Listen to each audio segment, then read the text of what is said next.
Hoy vamos a hablar de un asunto que tiene que ver más con filosofía, pero también con la psicología de la persona. Estoy preparando un video acerca de una explicación, más que un video, acerca de los problemas del Concilio Vaticano II. Y dado que ese es un tema, la gente le llama polémico, yo le digo fácilmente descartable, dado que para mucha gente eso será un tropiezo, una piedra de tropiezo, creo hacer válida una nota aclaratoria antes. Esta es la nota aclaratoria. Hay dos cosas: cuando algo no nos gusta, o cuando algo no nos checa, cuando algo no nos cuadra, cuando decimos esto no puede ser, puede estar sucediendo una de dos cosas: o que lo estemos negando con o sin fundamentos, en cuyo caso esto sería una refutación. Entonces vamos a analizar hoy un poco la psicología de lo que es negar y la diferencia con lo que es refutar, y por qué el negar es pecado y por qué el refutar es virtud. Ok. Ante todo, ¿qué es una tesis? Bueno, cuando alguien nos propone una tesis, una proposición, una adivinanza con ciertas bases, una cosa probable, una tesis es algo a demostrar, algo a probar, algo que se toma como fundamento para otras deducciones. O bien nos presentan una tesis, o bien nos presentan un hecho irrecusable. Por ejemplo, vimos una grabación de fulanito que te está robando el dinero que tienes en la oficina. Yo puedo negarme a creerlo. No puede ser. ¿Fulano? ¿Robarme? No. Eso es imposible.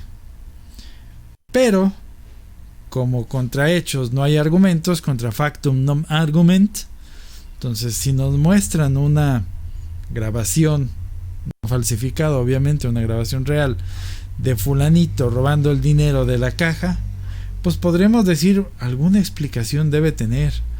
Ciertamente alguna explicación debe tener.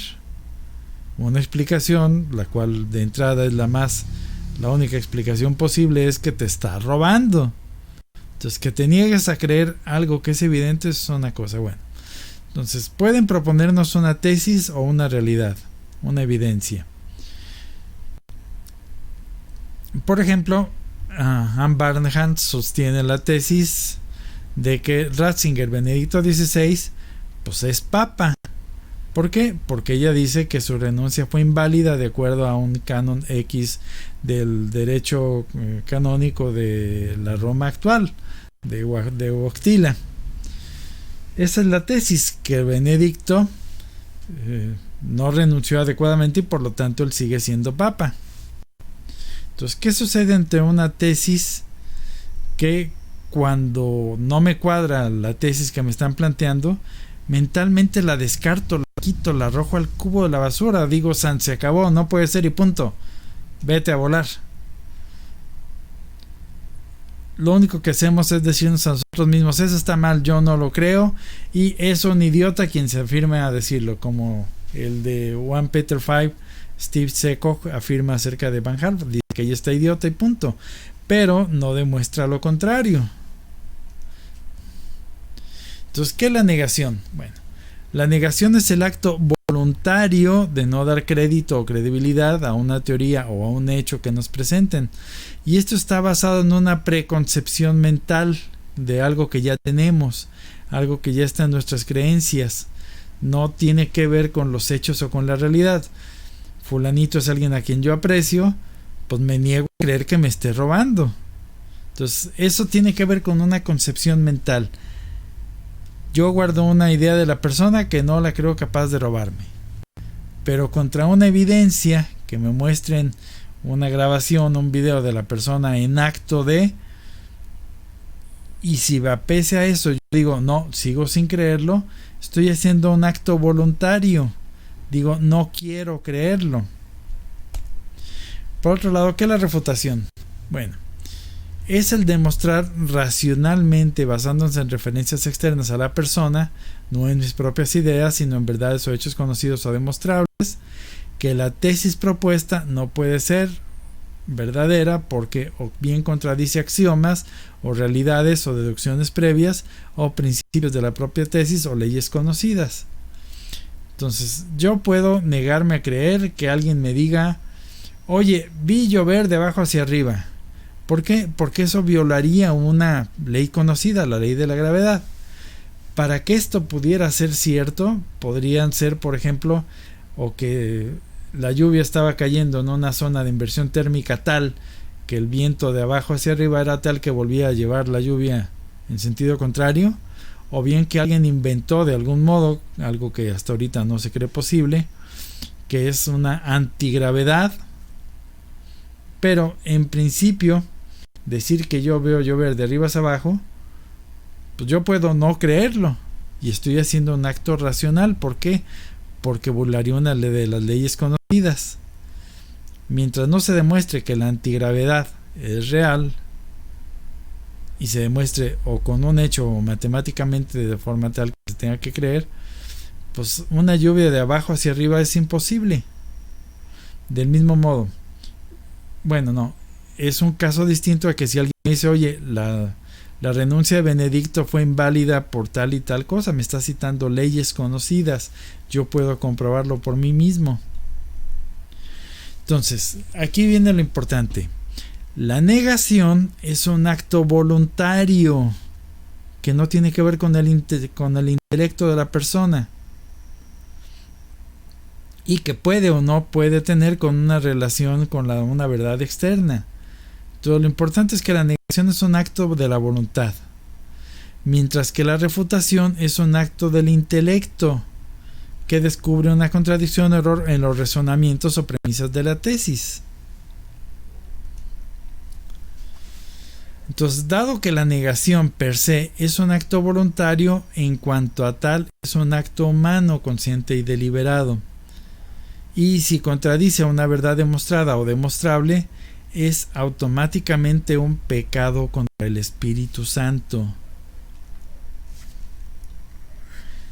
Entonces, dado que la refutación es un acto del intelecto que conduce a esclarecer una verdad, es un acto virtuoso, y en cuanto a que tiende a eliminar un error, es decir, con un error contra la verdad conocida o conocible, es un acto de caridad.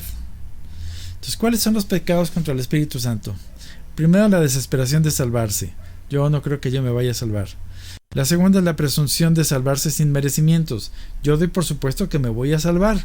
¿Por qué? Porque yo quiero creerlo, punto. Independientemente de que tenga méritos para lograrlo o no.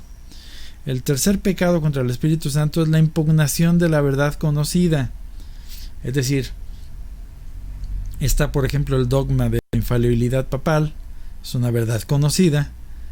Yo la impugno, digo fulano de tal que es papa es un hereje, pues la estoy impugnando una verdad conocida, estoy pecando contra el Espíritu Santo. Los otros dos son la envidia o pesar por la gracia ajena y la impenitencia final. Entonces, los pecados contra el Espíritu Santo son pecados de pura maldad, es decir, es un acto de la voluntad que se rebela contra la verdad, y dado que la verdad viene de Dios, yo me estoy rebelando voluntariamente contra Dios. Entonces, dado que la voluntad de la persona está endurecida de tal forma que nunca admitirá eso como error, pues esa persona probablemente muera impenitente en cuanto a ese pecado contra el Espíritu Santo. A lo mejor sí se acusa de que le puso una zancadilla a una viejita, o que no fue a misa tal día, o que prometió una manda a la Virgen y no la cumplió, o que cosas muy evidentes, o que mató a alguien, pues ya negarlo es el colmo, o que lo agarraron infragante y robándose algo y no confesarlo, pues sería el colmo. Pero es difícil que la persona se retracte de estos pecados contra el Espíritu Santo y por lo tanto se arrepienta, y si no hay arrepentimiento la confesión es inválida. Entonces lo más probable es que la persona muera impenitente en estos pecados que son de pura maldad o pura soberbia, puro orgullo contra el Espíritu Santo. Mientras que por otro lado, si yo refuto, por ejemplo en el caso de Steve Sekov, si él refutara la tesis que le presenta Anne Barnhart y le dijera no, lo que tú dices con respecto a Benedicto es imposible porque A, B, C, D, E, F, lo cual nos lleva entonces a Z, que la conclusión o tu tesis es ilógica o no tiene su fundamento en la realidad. Entonces, ¿qué estaría haciendo ahí Steve Sekov?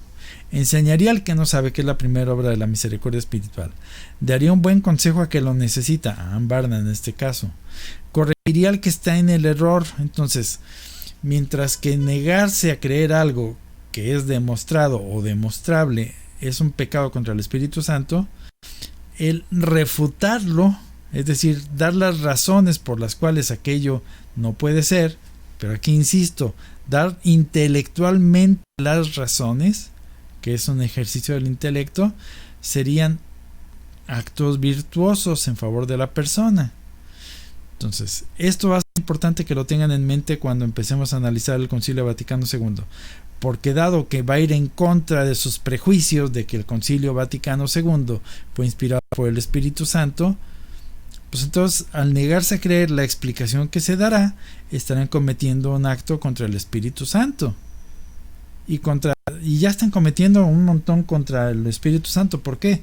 Porque, por ejemplo, cualquiera puede ver que el Papa definió que todos los papas verdaderos y reales son infalibles. El negarse a creerlo, es decir, ha habido papas verdaderos que han sido herejes, pues es pecar contra el Espíritu Santo.